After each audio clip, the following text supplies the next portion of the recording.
They often have trouble sleeping. They deal with overthinking, various like anxiety issues or mental health issues. Sometimes training feels sort of flat or harder than it needs to be to make progress. Sometimes they plateau more than they would like to.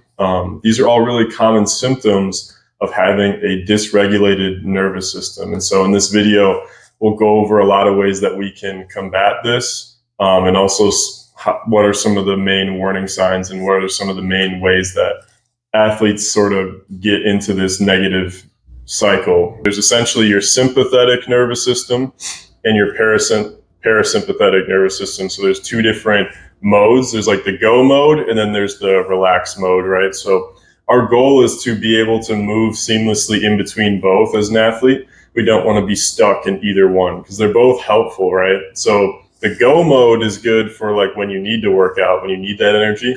And then the relax mode is good for when you need to make those adaptations and recover. You don't grow during training. So that's a thing to think about. In workouts, the relax mode is where you make the adaptation, right? When you work out, that's where we create the potential to improve. And then when you relax, that's where your body sort of soaks it in and then you improve.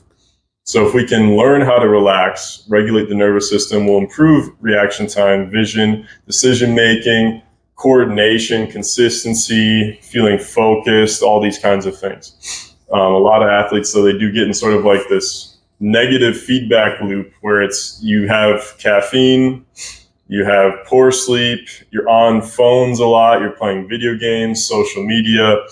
We kind of live in this environment and lifestyle where it's just constant stimulation of the brain, like over and over and over. And it's really hard to turn things off. It's really hard to get into that relax mode, like we said. So here's some practical solutions. The first thing you need to lock in, man, is your sleep. So it's really important to have like a consistency there. Just having like routines can help with that. So obviously like everyone has routines like brush your teeth, whatever. But having like a 30-minute window where you're not looking at phones, maybe you stretch, read, do some meditation, listen to music, have a chill conversation with a friend or family member, you know, like hang out with a pet or something. Do something relaxing that's going to lower your heart rate and do it at the same time every day. This will improve your sleep a ton. Try to wake up at the same time too. I know a lot of athletes, they'll wake up early for school, but then during the weekend, they'll just, you know, sleep in or whatever. Try to keep the routine as much as possible. Keep your room dark and cold when you're trying to sleep. And like I said, screens are kind of a no-go. If you have to look at your screens, like I have some athletes that are diabetic, so they have to check their blood sugar on their phone, you know, before they go to bed. I recommend using like a blue light filter. So there's lots of reasons we do have to check our phone. Like what if you have to set your alarm or someone has to call you or something like that. So a blue light filter, you just get an app on your phone, super easy.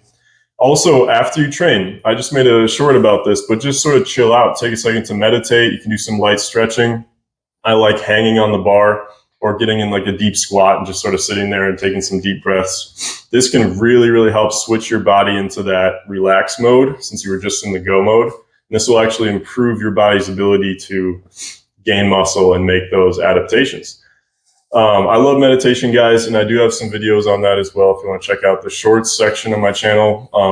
But essentially just breathing and just focusing on the breathing, staying present in the moment, super, super helpful to get into that relaxation environment. Also, strategically place your work, right? Like if you're going to work out, just do it like every other day at a bare minimum. Have rest days, have easy days. You shouldn't be lifting every single day 100%. You know, you want to have rest days in between. If you have a really intense day, give your body 24 hours to recover. You can still do low intensity things like, you know, hit just nice and easy. You can also do stretching, you know, do some light running or whatever it is, but don't just go hard every single day. So all in all, guys, if you want to train harder and recover faster, you sort of need to prioritize this nervous system, right? We have to make sure that we're in that relax mode more often.